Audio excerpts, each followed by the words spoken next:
ucapan selamat malam kepada anda di Real 897 FM.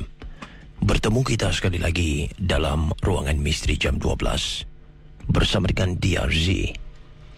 Saudara, pada selama 2 minggu ini telah pun kami mengundang antara lain kumpulan-kumpulan paranormal yang kepelbagaian, pakar-pakar rawatan, dari segi penglibatan entiti-entiti telah pun kami undang. Dan setiap satu yang ke udara mempunyai cara mereka sendiri. Ada yang melakukan rawatan secara tradisional, ada juga yang tidak melakukan rawatan dan hanya untuk melihat keadaan. Pada malam ini, we're in for a special treat. Kerana kita bersama dengan seorang demonologist, iaitu Saudara Sheikh Zaurin dari Komuniti Ruqyah Syariah Singapura, bersama dengan kami di Konti Real 897 FM. Selamat malam tuan. Selamat malam. Dan kalau kita sebut berkenaan dengan istilah demonologist ini, mungkin bagi para pendengar yang tidak memahami istilah tu, apakah skop kerjaya seorang demonologist? Mungkin dapat berikan sedikit perincian. Okay, demonologist ni maknanya study of demons. Maknanya saya akan mengkaji mengenai latar belakang jin, syaitan ataupun yang seumpama dengannya. Dan ni apa, untuk lebih memahami. Dan bila saya akan melakukan yang dipanggil apa, exorcism, atau mengeluarkan makhluk-makhluk halus yang mengganggu di dalam tubuh manusia. Jadi saya perlu nak mengetahui dan cara-cara mereka, dan nama-nama mereka, dan bagaimana untuk berhadapan dengan mereka, dan apakah dia punya kelemahan dan kekuatan mereka. Baru-baru ini Sheikh telah pun melakukan satu forum perbincangan bersama dengan student-student, para pelajar di Universiti Singapura NUS pada hari Sabtu lalu. Ini berkenaan dengan seminar ataupun forum apa ni? Okey, ini sebenarnya adalah seminar mengenai exorcism. Okey, apa itu exorcism dan apa itu possession, maknanya kerasukan, kepada pelajar-pelajar yang berbilang bangsa, dan mereka tidak ketahui, dan mereka pun tidak tahu yang sama ada di Singapura ni ada orang yang dipanggil exorcism seperti saya ni. Jadi saya menerangkan pada mereka dan melakukan soal jawab, dan menjawab setiap pertanyaan mereka tentang apa-apa yang mereka ingin tahu tentang exorcism, tentang possession, tentang apa demons, jin atau syaitan ni. Sejauh ini mungkin dapat bertanya, saya difahamkan anda mempunyai klientel yang cukup luas, bukan saja di Singapura, malahan terdapat klien-klien anda yang datang daripada New Zealand, di benua Afrika dan seumpamanya, datang ke sini berjumpa dengan anda semata-mata ingin mencari rawatan bagi gangguan yang mereka alami. Sejauh ini anda telah pun berada dalam bidang ini selama berapa tahun ni tuan? Okay, saya sudah berada di dalam bidang ini dalam hampir dekat 21 tahun. 21 tahun. Okay, dan sakit saya bukan setakat daripada Singapura, daripada Nusantara, dan juga daripada negara-negara seperti Afrika, daripada London, daripada Canada, Australia, New Zealand. Dan mereka mendapati hikmat saya ni daripada internet, daripada video di YouTube, dan mereka tertarik dan mereka menghubungi saya. Cara anda ni bagaimana? Adakah dari segi rawatan tradisional ataupun pembacaan ruqyah, bagaimana ni? Anda berpaksi pada mana? Pada saya sambil pendekatan yang universal. Saya beragama Islam, dan tentunya saya akan berpandukan kepada lunas Islam, dan saya pastikan yang saya tidak terkeluar daripada Islam. Dan dalam masa yang sama saya gunakan kaedah berhikmah, walaupun mereka ini adalah satu entiti yang kadang-kala mereka jahat. Jadi saya pilih untuk berbincang. Kerana kalau jika saya gunakan kekerasan atau menggunakan kekuatan, maka sakit saya itu akan yang sakit, dan makhluk ini tidak sakit. Dan apabila makhluk ini sakit, dan makhluk ini akan menyakitkan sakit saya, dan nanti lama-lama bukan makhluk ini yang sakit, pesakit saya yang lebih sakit. Dan mereka akan akan lari dan tidak mau dirawat, dan keadaan akan jadi lagi teruk daripada awal yang sebelum mereka berjumpa dengan saya.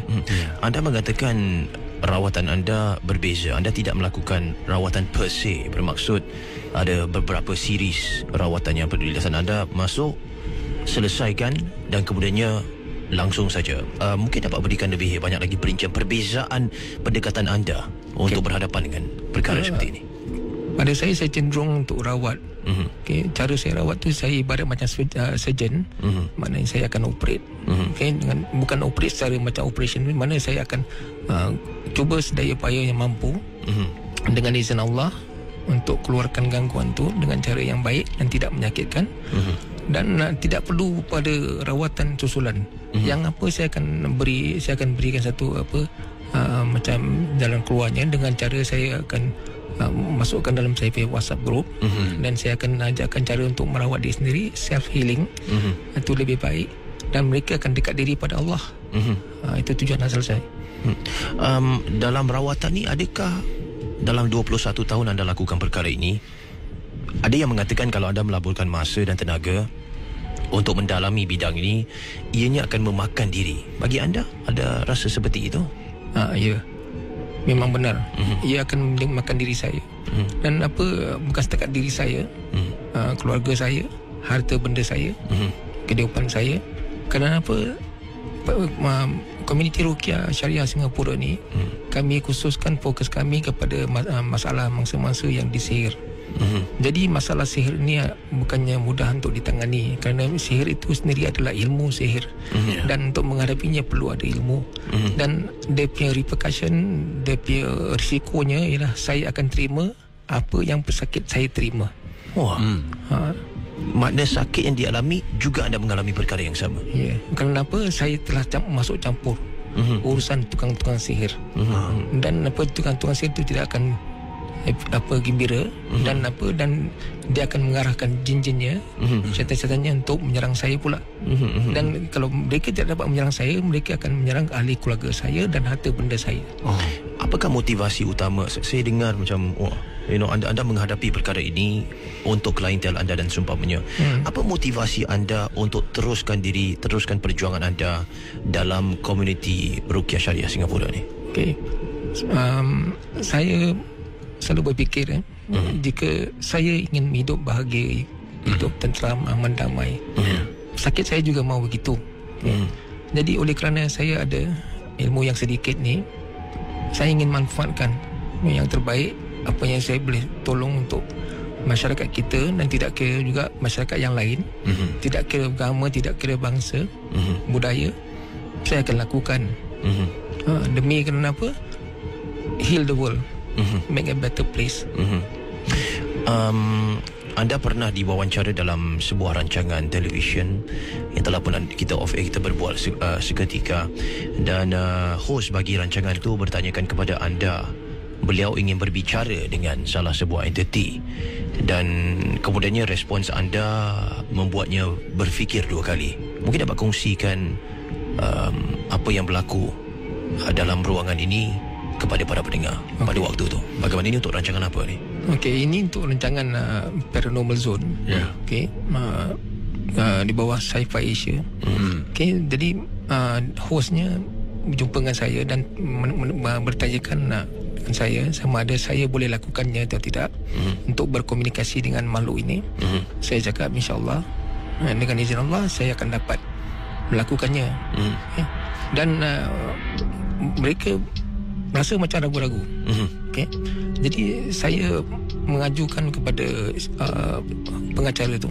Saya cakap, kalau awak panggil saya untuk melakukannya, saya akan lakukan, tapi dengan tidak ada satu macam bukti, dia akan melihatkan rancangan ini sebagai satu rancangan yang tidak cerdik.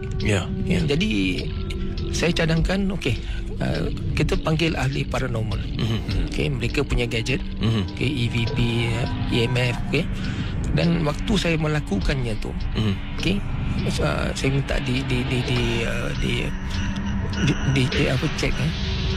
disertakan sekali dan lihat indication tu yang memberitahu yang mana makhluk tu ada. Dan maknanya saya tidak melakukan secara kosong, secara macam-macam berlakonan gitu. Dan true enough, waktu penggambaran tu, saya pun tak pernah duduk dalam pokok beringin. bukan duduk kat luar, dekat dalam pokok beringin tu. Dan saya ni satu kelebihan, saya boleh nampak. Saya tengok ke atas tu banyak betul cekak. Jadi yang host saya ni pada awalnya duduk di hadapan, nak konon-konon nak interview lah makhluk ni lah. Jadi dia berundur, dia duduk sebelah saya. Okay, jadi kita bertiga. Saya tanya dia, kenapa tak nak ke depan? Dia cakap tak apalah, dia rasa selamat kat sini. Saya cakap, saya pun rasa tak selamat juga ni. Jadi dan waktu tu makhluk tu turun. Ada 3 makhluk yang berbentuk seperti beruang, macam beruang atau macam beruk. Dan saya bertanya, sebagaimana yang host ini mengatakan yang ini adalah nature spirit kerana dia beragama lain. Saya cakap tidak ada nature spirit, ini semua adalah makhluk jin. Dia cakap ini nature spirit. Saya cakap okey, itu fahaman dia lah. Jadi saya cakap tak apa, saya nak confirmkan pada awak lah. Saya tanya, adakah engkau makhluk nature spirit? Makhluk tu mengamuk. Indication tu menunjukkan. Dia tak terima. Dia cakap dia bukan nature spirit, dia adalah makhluk jin. Jadi saya beritahu kawan dia nak marah tu, macam mana ni sekarang? Habis dia cakap, kau cakap dengan dia sorry lah. Jadi saya cakap, kau ingat ni apa? Ni mirip sorry ke? Jadi lepas tu bila kita berbincang, saya cakap makin lama makhluk ni dah macam main-main. Saya cakap kita balik. Lepas tu pasal dia dah dapat apa yang dia nak. Dia dah tengok yang saya boleh melakukan ni. Saya cakap ini semua saya dapat lakukan kerana dengan izin Allah, bukan kerana saya ada extra power ke apa semua. There's no such thing. Saya cakap, dan waktu kita keluar daripada pohon beringin tu, kita jalan tu, jadi dia tanya saya, apa ni, malam ni hujan Saya cakap, takkan kau dah tak tahu hujan dengan tak hujan? Saya cakap, ni hujan yang pertama sikit. Saya cakap, ini kau diam-diam je. Pasal hujan tu sebenarnya macam renjesan air. Macam direnjes daripada atas. Saya tengok atas, dan saya nampak ada makhluk ni tengah renjes air. Saya memang bertongkat. Saya cakap macam mana laju pun saya tetap kat belakang. Macam mana cepat pun saya belakang juga. Jadi saya cakap kita jalan sudahlah. Jalan dan sampai saya ingat dalam 10 meter 12 meter gitu. Renjesan air tu berhenti. Jadi kita pun turun turun sampai kat bawah tu. Dia cakap dengan saya. Dia cakap dia setuju apa yang saya cakap pada awal tu. Saya cakap lah, saya tak ada komen, ni terpulang masing-masing. Pasal saya punya tugas bukan nak suruh awak percaya atau tak percaya kan. Ini terserah pada penonton lah dan pada awak. Okay, baik.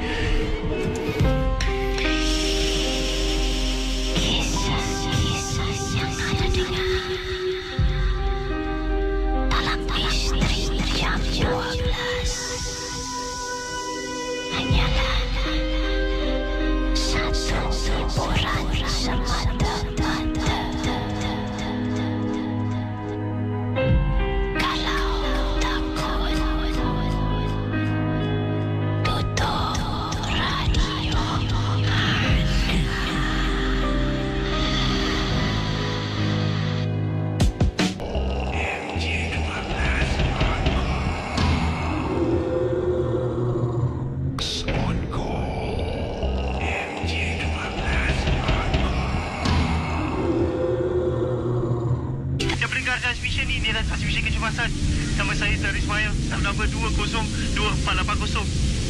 Saya perlukan bantuan. Saya perlukan bantuan. Siapa dengar tolong bantu saya. Saya terperangkap dalam bilik konti bagi misteri jam 12:30 malam sampai 2 pagi. Tolong siapa dengar, tolong berikan bantuan segera. Tolong saya. Tolong saya. Sedar ataupun tidak, kami sentiasa bersama anda.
Misteri Jam 12 di Real 897 FM. Saudara, pada malam ini kita bersama dengan Sheikh daripada Komuniti Ruqyah Syariah Singapura, seorang demonologist, seorang exorcist, dan juga beliau bersama dengan kami berkongsi sedikit sebanyak pengalaman yang telah pun beliau raih sebenar 21 tahun berada dalam bidang ini.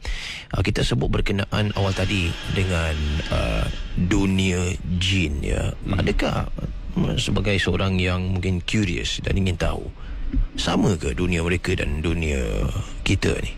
Apa perbezaannya yang ketara?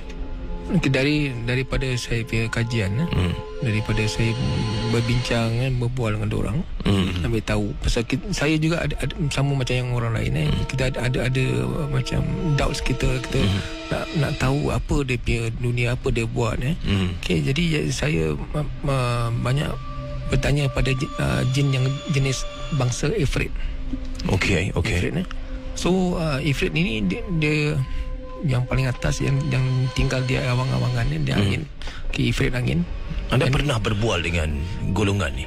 Saya pernah berbual dengan mereka waktu ada di antara bangsa-bangsa mereka yang merasuk Malaysia, mengganggu Malaysia dengan cara jin utusan sihir ataupun gangguan kerana dia suka kepada sesuatu manusia. Okay? Jin yang suka kepada manusia, yang ada hubungan seksual kepada manusia, dipanggil incubus. Okay. Incubus. Jadi incubus ni adalah jin lelaki yang ada pertalian dengan manusia daripada jenis perempuan. Anda mengatakan ada hubungan seksual dengan seorang wanita. Saya. Bagaimana? How is that possible? Okay. Jadi sebagai contoh, nanti ada satu wanita, dia tidak suka nak berumah tangga, ataupun dia sudah berumah tangga, dia tidak suka pada pasangannya, dan dia suka bersendiri, dan dia macam rasa macam dia sedap bersendiri, dan selalu dia setiap malam dia akan bermimpi dia bersatu dengan ada satu lelaki yang paling handsome.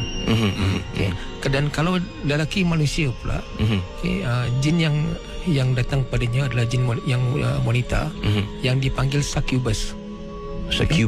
Jadi dia ada berurusan dengan ada pertalian seksual dengan lelaki daripada manusia, dan seringkali nanti kita lelaki akan rasa penat, seperti kita bersatu, dan suka bersendiri dan tidak suka pada pasangannya, dan dia akan berterusan, dan dia akan makan diri sendiri.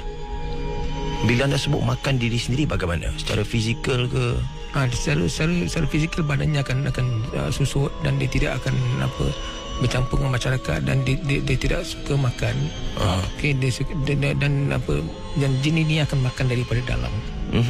Kerana jin ini sudah mendampingi, yang dipanggil manifestation. Berbalik pada topik Ifrit awal tadi, bagaimana? Ifrit ini dia punya kerajaan, dan dia punya sistem beraja, dan dia juga ada orang-orang istananya. Dan Ifrit yang kalau berpakaian merah, atau mana Ifrit yang dia ada yang pemarah. Kalau dia berpakaian kuning, mana dia pencabar. Dan jikalau dia berpakaian biru, mana dia satu yang berhemah. Wow. Dan kalau dia berpakaian jauh, mana dia berilmu. Dan dia berpakaian emas, dia orang kerajaan. Dia berpakaian putih, dia orang alim. Dia berpakaian hitam, dia adalah Ifrit biasa. Anda sebutkan berpakaian. Adakah istilah berpakaian itu sama seperti apa yang kita lakukan? Kalau kita berpakaian, contohnya saya menggunakan t-shirt dengan jeans. Kalau mereka, cara mereka berpakaian seperti bangsawan. Dan seperti macam kain, macam satin berkilat-kilat. Dan warnanya ada satu. Mereka tak berubah-ubah. Wajah mereka bagaimana? Seperti manusia? Wajah mereka ada yang cantik, dan ada yang kurang cantik. Dia depend. Dan satu lagi, dia punya size dia semua, itu juga pun depend. Kerana apa? Jin ini satu kelebihan dia, mereka ni adalah shapeshifter. Mereka berubah bentuk. Menjadi besar, menjadi kecil, dan ada yang terlalu besar, ada yang tingginya sampai lebih kurang flat 50 tingkat, ada yang lebih kecil. Dia boleh berubah-ubah sifat dia. Anda pernah masuk alam mereka? Saya pernah masuk Alam mereka waktu saya nak cuba menyelamatkan satu pesakit saya ni, kerana waktu tu pesakit saya ni nanti setiap hari Jumaat, okey, dia tidak akan sadar. Dan dia tidak akan kenal saya dan tidak akan kenal sahabat andainya. Okey, ahli keluarga dia pun dia macam tak kenal. Dan dia akan sadar waktu hari Minggu pagi. Hari Minggu pagi baru sedar. Dan waktu setiap hari Jumaat dia akan hilang. Okey. Dan dia pernah cerita pada saya yang dia akan dibawa pergi ke satu tempat yang cantik. Okey, macam kawasan istana, dan dia akan dibawa pergi ke satu lokasi untuk di dalam laut untuk melihat mutiara-mutiara yang cantik-cantik. Okey, di tempat-tempat yang dia tak pernah pergi. Okey, jadi saya pernah satu kali saya membacakan Quran pada dia, dan jin itu memberitahu saya. Jin itu berkata, kau jangan masuk campur. Dia kata seperti itu. Urusan kau. Ini urusan aku. Dia milik aku. Aku akan jadikan dia isteriku. Saya bagi tahu jin tu. Kau dengar sini. Kenapa Allah berfirman di dalam Al-Quran, wa ma khalaqtul jinna wal ins, dan tidak kami jadikan jin dan manusia selain untuk beribadah kepada kami. Ini bukan urusan kau. Ini dia adalah manusia. Dan dia cakap, aku akan bawa roh dia masuk dan dia tidak akan bangun. Wow. Dan waktu tu saya mencabar. Saya cakap saya akan cuba. Dengan izin Allah, saya akan bantu dia keluar daripada genggaman kamu. Cok, bila dia sebut macam tu, bermaksud dia bawa roh wanita ni pergi masuk ke alam dia. Habis di alam nyata tu dia masih tengah bernafas ke macam mana? Tak, dia macam koma. Dia tidak akan bangun. Tak akan bangun. Dia macam koma. Okay. So waktu tu saya di rumah saya berdoa, saya minta kepada Allah, saya nak bantu orang ni, berikan saya kekuatan, beri saya keizinan, dan saya tidur. Dan waktu saya tidur tu, saya masuk alam tu. Okay. Dan waktu sebelum saya masuk alam tu, saya minta jangan saya diapa-apakan. Saya masuk dan saya nampak jin yang tersebut tu. Apa bahaya ketika anda berada di alam tu? Apa bahaya yang bakal menimpa? Bahayanya ialah saya akan merasai apa yang seperti sakit saya rasa, dan saya juga boleh koma dan tak sadar. Mereka ada pengawal-pengawal yang kuat-kuat akan tangkap saya. Okay. Dan yang jin yang apa namanya Umar. Okay. Jadi saya berdepan dengan dia, dan saya cakap dengan dia, aku akan ambil dia balik. Okay. Dan waktu tu Umar tu tidak buat apa-apa. Dia cakap dia ada di sana, kau pergi ambil dia. Dan saya ambil pesakit saya tu. Okay. Macam orang cakap ini macam cerita, macam fairy tale lah, macam cerita orang tak betul lah. Jadi waktu tu saya ambil dia balik. Saya ambil dia tu, saya naik satu kuda yang boleh terbang lah. Okay. Dan waktu tu saya sampai kat rumah dia kat atas bumbung lah. Tapi dalam sebenarnya saya dalam tidur. Dan sekejap lagi saya dapat satu panggilan daripada keluarga orang tu, cakap mana dia dah bergerak. Jadi dia minta saya datang ke sana dan buat sesuatu. Dan bila saya hadir di sana, apa yang saya lihat, okay, dia bergerak tapi dia tak boleh bercakap, matinya tidak berkelip. Okay, jadi saya buka ikatan kerana Umar sudah ikat. Okay, dia ikat. Saya buka ikatan tu. Saya buka, dan finally dekat mulut tu bila saya tarik keluar, okay, saya tarik, dan baru dia tarik nafas panjang macam okay, dan dia sadar. Bila anda ceritakan perkara-perkara seperti ini kepada mereka yang ingin tahu, apakah reaksi mereka terhadap hal seperti ini? Adakah mereka rasa macam, ya betul benda ni, things like that? Bagaimana, apa yang ingin anda katakan kepada mereka yang mungkin mempunyai perasaan syak wasangka terhadap apa yang anda lalui sebenarnya? Okey, pada saya bersifat terbuka. Saya leave it to open. Pasal apa terpulang, pasal yang pasti apa niat saya jelas, saya nak membantu. Okay. Pasal bagi orang yang tidak melalui, dia tidak tahu. Okay. Bagi orang yang dapat merasakan apa yang bantuan saya ini, mereka akan mensyukuri. Dan bukan untuk manusia untuk menilaikan. Saya serahkan pada Allah untuk menilaikan.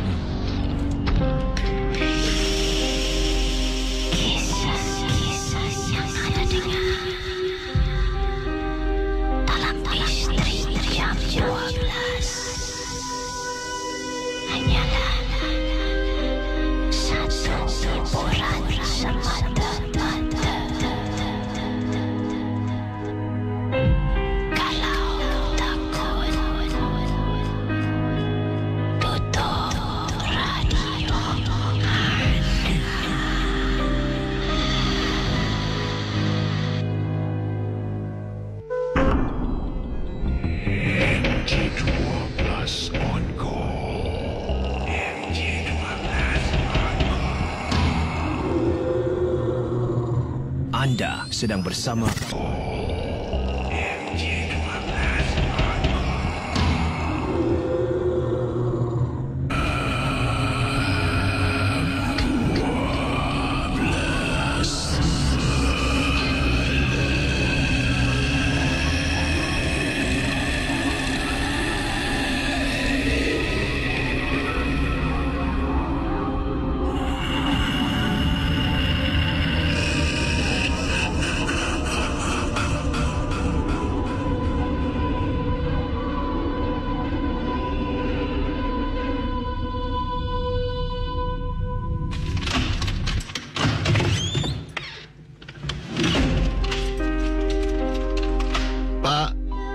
Aman dah balik. Bapak kat bilik ni. Pak, dekat dapur ada makan tak? Bapak ada beli nasi tadi. Ada kat atas meja tu. Kau nak makan, kau makanlah.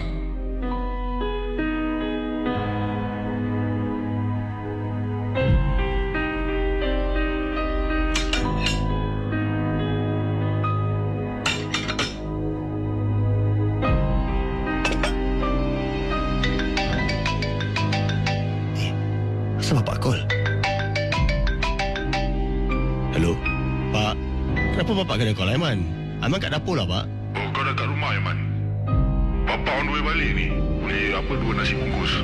Kau tunggu lah. Ni Bapak balik, kita makan sama-sama. Hello, Pak. Hello, Pak. Aiman? Mari sini kejap, Aiman.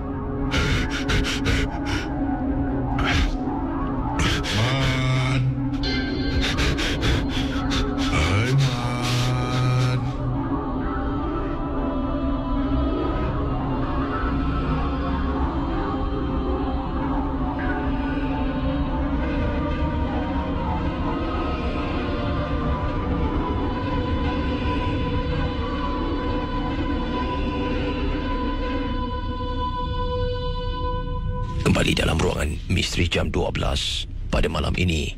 Gambar kepada tetamu kita yang telah pun saya buat naikkan di laman Facebook fanpage Zahir Ismail telah pun dilaksanakan. Sheikh daripada komuniti Ruqyah Syariah Singapura di Konti Ria 897 FM. Dalam credentials beliau juga dikenali sebagai seorang demonologist, seorang exorcist, dan mempunyai klientel yang luas bukan saja di Nusantara ini, malahan di serata dunia. Selamat kembali. Untuk segala pertanyaan anda boleh langsung letakkan di laman Facebook fanpage Zahir Ismail. Dan ingatlah, kita dengar ini sebagai sesi perkongsian. Jangan terlalu taksub, jangan terlalu emosi, jangan terlalu kritikal ya kepada anda yang mendengar ruangan pada malam ini. Kerana pada setiap malam individu-individu maupun kumpulan daripada latar belakang yang berbeza, dari segi pengalaman yang berbeza, mereka berkongsi cara perlaksanaan masing-masing. Jadi yang penting sebagai pendengar, kita menghargai dan menghormati kepada individu ini serta kumpulan ini yang telah pun melaburkan masa untuk bersama dengan kami pada setiap malam. Saya ada beberapa soalan di sini yang mungkin dapat Syekh jawab. Dan pastinya setiap soalan yang ditanya, kita harus menjawab dengan landasan yang telah pun ditetapkan. Tiada perbualan mengenai politik, tiada perbualan mengenai seksualiti, tiada perbualan mengenai agama, tiada perbualan mengenai perkauman. Itu penting ya. Ini daripada Khairul Afnan. Beliau mengatakan, salam bros. Waalaikumsalam. Waalaikumsalam. Saya nak ambil kesempatan ini dengan ada pakar Ruqyah Islamiah di konti. Satu ketika dahulu pernah ditakdirkan saya duduk berbincang tentang alam jin dengan seorang pakar Ruqyah dari Algeria. Dia cakap sempat dia menyebutkan bahawa kerana Singapura juga Indonesia dan beberapa negara yang lain merupakan pulau, lebih sering kita dengar cerita-cerita hantu yang mengerikan. Juga penimbaan ilmu hitam ataupun sihir yang berlaku. Dia sebutkan ini adalah kerana di satu ketika dahulu ada peperangan antara kaum jin dan malaikat satu ketika dahululah, di mana kaum jin tewas dan kemudiannya dihalau ke pulau-pulau yang merupakan di kawasan Nusantara ni. Dan oleh kerana itu, sebab itulah di kawasan Nusantara ni seringkali kita mendengar cerita-cerita hantu dan seumpamanya. Namun kerana kesuntukan waktu, saya tak dapat reference darinya. Jadi soalan saya, benar ke tak benar benda ni berlaku? Bagaimana? Okey, daripada pendapat saya, saya sendiri pun baru pertama kali dengar yang mana ada peperangan yang berlaku di kawasan sini. Okay, jadi saya pun tidak pasti pada sebab apa saya pun tidak jumpa reference yang macam gini. Tapi macam peperangan di antara jin dengan jin memang ada, memang wujud. Okay. Dan jin ini dia terbagi kepada empat kategori yang adakah yang kategori mereka macam kasta ataupun klasifikasi, macam ada yang lebih mulia dari yang lain? Okey. Jin ini memang dia ada menggunakan kasta, sistem kasta. Okey, dan mereka ini saya bagikan kepada 4 kategori. Yang pertama adalah ifrit angin. Okey. Dan yang keduanya adalah ifrit laut. Okey. Dan yang ketiganya adalah jin di peringkat alam rendah. Okey, dan yang keempatnya adalah jin daripada golongan binatang, haiwan. Okey. Jadi pada yang golongan yang pertama tu, ifrit angin. Okey, ifrit angin ini dia mempunyai kerajaan. Antara kerajaan-kerajaannya yang apa namanya ialah Kencana Uring, Atas Angin, Bawah Bayu, Mahameru. Okey, dan mereka punya raja-raja. Okey, dan mereka juga ada raja di atas raja. Maksudnya apa tu? King of Kings. Raja segala raja lah. Daripada golongan yang kedua, yang seterusnya yang kedua tu ialah ifrit laut. Yang paling yang terkenal di kawasan Nusantara ni adalah Nyai Roro Kidul, Nyai Blorong, Nyai Sembrong, pendengar.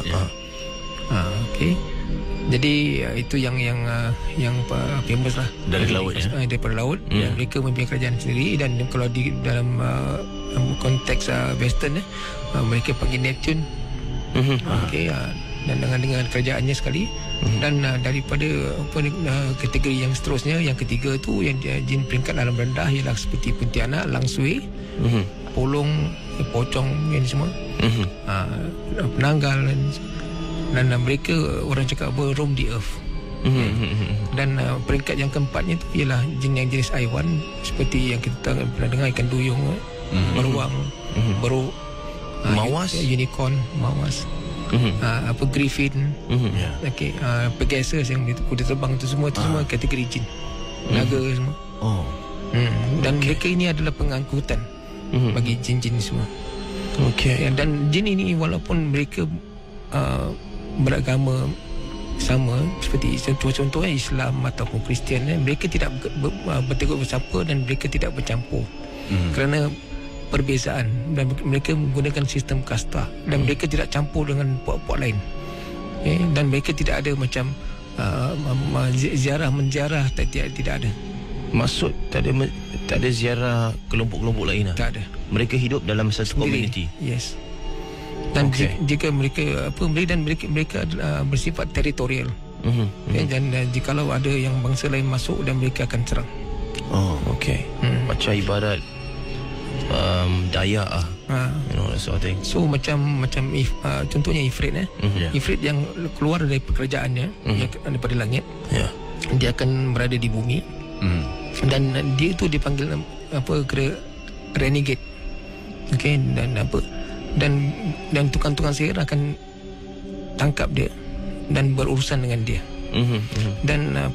Dan bila termaterai MOU, Memorandum of Understanding, okey, jadi ifrit ni akan dijadikan sebagai jin yang tugasnya seperti supervisor. Dia mengawal jin-jin yang utusan sihir yang kecil-kecil. Okey, saya nak rumuskan di sini. Bermaksud yang tukang-tukang sihir tu yang dia simpan jin-jin ni semua, ini semua jin renegade lah. Jin yang merupakan yang besar-besar, yang besar-besar tu yang apa yang saya cakap tadi tu, yang supervisor dia akan menjaga jin yang kecil-kecil. Jin yang kecil-kecil ni macam yang Pontianak ni semualah. Lalang Sui ni semua. Make sense. Ada soalan daripada seorang pendengar bagaimana? Ni Syed Zaurin, ada satu soalan daripada peminat setia anda dari Kuching, Sarawak ya. Beliau bertanyakan demon ada berapa kategori, dan anda boleh tak cuba namakan demon-demon tersebut? Serba sedikit, cuma nak tahu je serba sedikit. Mungkin bila saya rasa mungkin pengaruh yang beliau dapat daripada rancangan-rancangan yang sedia ada, macam The Exorcism of Emily Rose. Kan pada waktu tu ada karakter dia kena rasuk dengan beberapa demon yang ada dalam.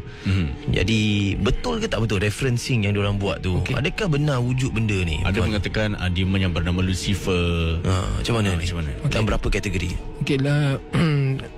Yang dikatakan Lucifer ini, dia adalah iblis.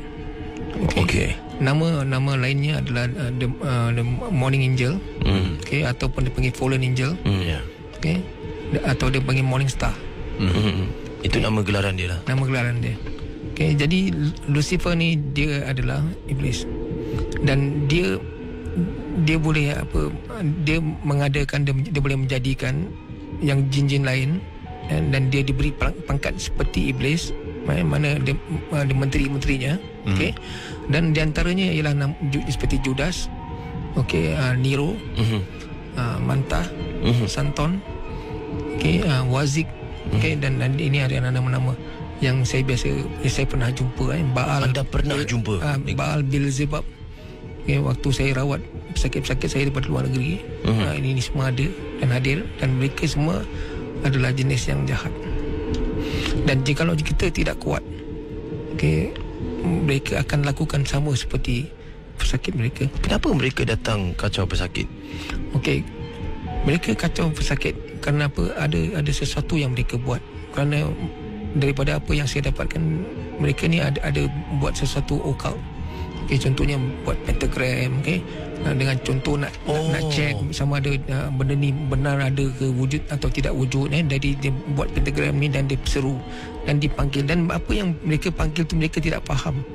Dan waktu makhluk ni tiba, mana kau panggil aku, apa yang kau mahu? Dan tiba-tiba mereka macam jadi panik dan mereka tinggalkan. Dan pada makhluk-makhluk ini, this is an insult. Dan macam para tukang sihir, dia panggil makhluk-makhluk ni kerana ini makhluk dia berpangkat besar.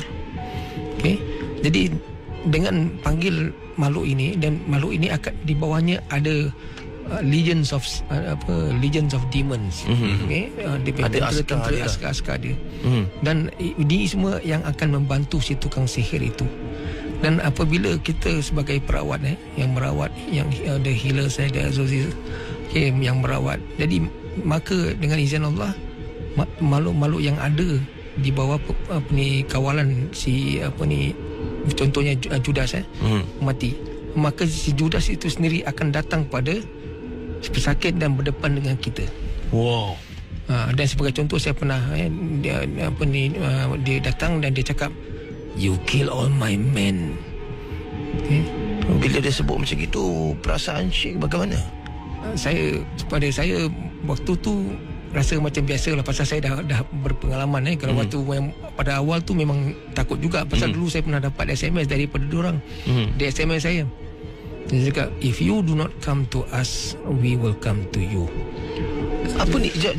Siapa yang SMS? Itu contohnya Judas. Judas atau Nero ke siapa, dia akan SMS saya. "If you don't come to us, we will come to you. And we will never stop hunting. We are like hunting dogs." So dia akan takutkan kita. Jadi sebenarnya untuk merasuk seseorang tu, dia perlu tanamkan perasaan takut. Dia perlu tanamkan perasaan takut. Takut, at the essence is takut, fear. Itu sebab kadang-kadang tidak semua orang berani nak ambil this job. Okay? Pasal ada orang akan fikir ini akan jadi pada diriku, akan jadi pada keluarga, pada harta benda. Kerana kita akan terpaksa menerima hakikatnya. Kadang-kadang kita barangan rumah kita rosak, paip pecah, semua and it will happen almost selalu. Okay? Jadi dengan gitu mana ekonomi kita pun teruk. Dan kita pergi hospital tanpa sebab, sakit tanpa sebab, mereka akan ganggu keluarga kita. Dan jikalau kita nak berdepan dengan dia, kita kena kuat. Kerana makhluk ini tujuan dia satu, nak merosakkan manusia. Kerana ini adalah dendam lama. They want to take back what is theirs. Pasal mereka beritahu saya bumi ini adalah hak mereka. Manusia yang merampasnya daripada mereka. Itu yang mereka beritahu. Dia cakap dia tidak puas hati. Dia cakap pasal apa? Dia cakap kerana Allah ciptakan Nabi Adam. Okay, maka mereka ditolak ke tepi dan Allah muliakan manusia. Dan mereka tidak puas hati. Itu sebab mereka, kalau kita cakap beritahu dengan dia mana Allah muliakan manusia di atas mereka, dia marah. Mereka diam. Mereka diam. That is the fact. Dia kena terima. Okay? Jadi bila dia merasuki seseorang tu, dia dengan bangga cakap, apa kau nak? Dia hak aku. Ataupun dalam bahasa Inggeris mereka akan bagi tahu saya, her soul is mine.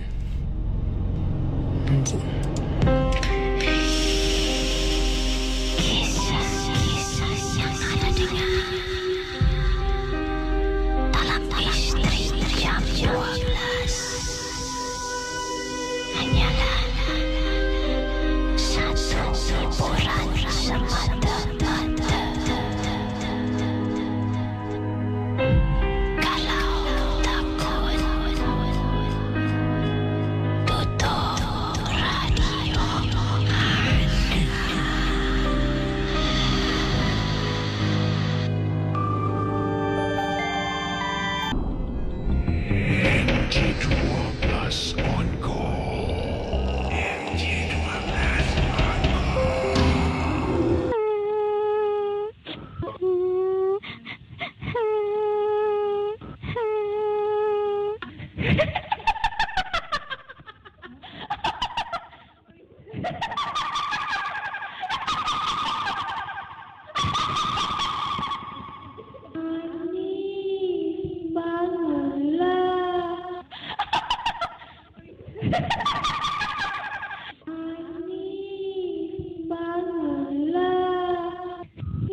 Ria 897 FM, selamat pagi pada semua. Bersama dengan saya Casey dalam rancangan radio paling seram Misteri Jam 12. Apa khabar semua pada geng-geng momok yang ada di Facebook Ria, Facebook DJ Casey.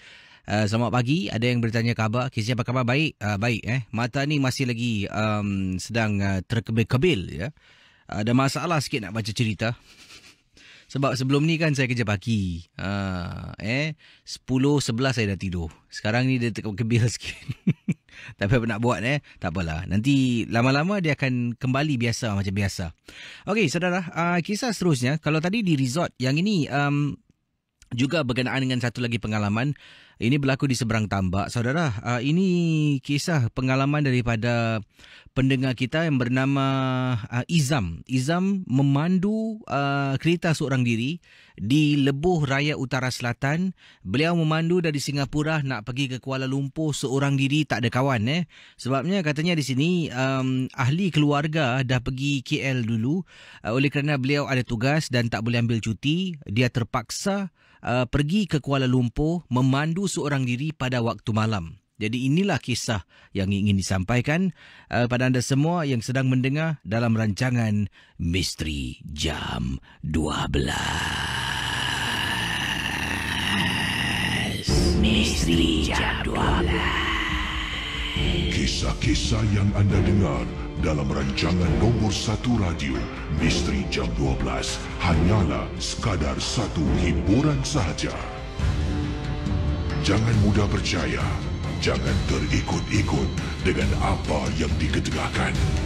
Yang pasti, rancangan Misteri Jam 12 hanya sekadar hiburan.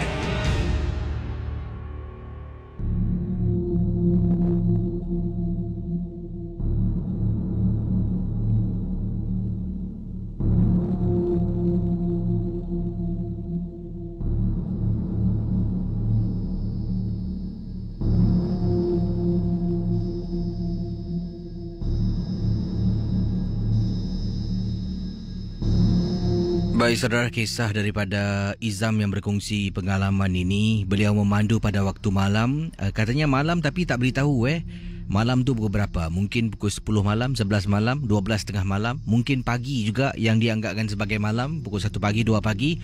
Tapi yang nyata apa yang dikongsi sama oleh Izam, ketika sedang memandu, dia dalam keadaan agak penat dari tugas. Jadi beliau tidak mengantuk, cuma agak letih sedikit lah. Apa yang terjadi, katanya Izam, saya berhenti seketika di salah sebuah stesen minyak. Saya tak tahu dekat kawasan mana saya berada, tapi dah memandu ni hampir sejam saya memandu. Nak dekat sejam ni saya masih belum dapat hilangkan rasa penat, rasa letih. Saya pun masuk dan berhenti dekat stesen minyak. Bila berada di sana, saya isi minyak. Saya pun bayar dan kemudian masuk balik dalam kereta, kunci pintu dan saya rehatkan mata saya untuk seketika. Stesen minyak ni ada juga beberapa kenderaan yang keluar masuk untuk isi minyak. Apabila saya nak jalan, saya sedang nak memandu jalan ni, bila nak keluar daripada stesen minyak, di sebelah kanan saya, di tepi jalan ni, saya nampak ada susuk tubuh seorang wanita sedang berdiri. Jadi saya pun memang tidak fikir yang bukan-bukan. Nampak orang tepi jalan ni perkara yang biasa. Saya cam Casey. Tengah lalu tu bila saya nak belok, lampu kereta saya memancar ke arah wanita ini yang sedang berdiri, cuma nampak bahagian belakangnya saja. Saya pun pandu keluar dan terus sambung perjalanan masuk Lebuh Raya Utara Selatan. Pendengar Misteri Jam 12, pada waktu tu saya memandu tak ikut lorong laju. Saya ikut lorong paling kiri. Saya memandu agak perlahan sedikit. Sebabnya selepas tu mula pula rasa mengantuk Casey masuk. Mula rasa mengantuk. Saya dah tak tahan. Sampaikan saya cuba menahan mata saya, terkebil-kebil mata saya dibuatnya. Apa yang terjadi? Kereta saya yang saya pandu ni Casey, tiba-tiba saya terlelap tanpa saya sedari. Dalam beberapa saat saya terpejam mata. Kereta saya masuk ke bahu jalan Casey. Tapi nasib baiklah pada waktu itu saya memandu dengan kelajuan yang perlahan. Tak sampai 110 pun. Jadi bila dia terpesong masuk ke bahu jalan, saya boleh terperasan tau Casey, dan terperanjat lalu terbangun daripada tidur seketika. Alangkah terperanjatnya bila kereta dah terbelok terpisung masuk ke bahu jalan. Di hadapan bila lampu memancar, saya ternampak wanita yang sama berada jauh di bahu jalan, sedang berdiri, tak tahu tengah tunggu apa, tengah buat apa. Oleh kerana saya ni dah mengantuk, yang kedua, oleh kerana saya ni sendiri dalam keadaan kecemasan, sebabnya saya sampaikan hilang kawalan kenderaan, wanita yang berdiri tu dah tak saya fikirkan. Ternampak, macam mana boleh ada kat situ? Kemudian saya lupakan, saya fikirkan tentang diri saya. Adakah kenderaan saya okey? Tayar saya okey? Barulah setelah keadaan tenang, saya dapat tenangkan diri saya. Saya tengok, pandang ke hadapan sekali lagi. Susuk tubuh wanita yang berdiri, yang sama seperti saya nampak di kedai minyak, di stesen minyak, tidak ada di hadapan saya. Bayangkan pendengar Ria 897 FM. Saya pandu pick up speed perlahan-lahan, pandu, masih belum tukar lorong masih berada di lorong kecemasan.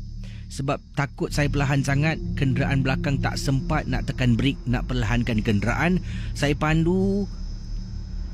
Bila sampai tahap kelajuan yang sesuai, barulah saya masuk lorong dan tukar lorong. Casey dan juga para peminat MJ12, saya keluarkan rokok. Terlupa yang saya ada bawa sekotak rokok. Saya keluarkan rokok, hidupkan rokok dan mula isap rokok, turunkan tingkap. Apabila saya turunkan tingkap dalam perjalanan, nak kurangkan rasa mengantuk ni, saya rasanya terperanjat sangat-sangat. Kerana saya terdengar di atas bumbung kereta yang saya pandu, kedengaran bunyi hentakan yang begitu kuat. Kata Izam, saya isap rokok hanya baru 4-5 nafas Casey. Terus saya buang rokok saya, naikkan tingkap, putar CD-CD ayat-ayat suci dan teruskan perjalanan sampai saya sampai ke Kuala Lumpur. Terima kasih. Itulah kisah pengalaman saya ternampak susuk tubuh di kedai minyak, dan juga susuk tubuh yang sama saya nampak setelah saya hampir-hampir terbabas kenderaan.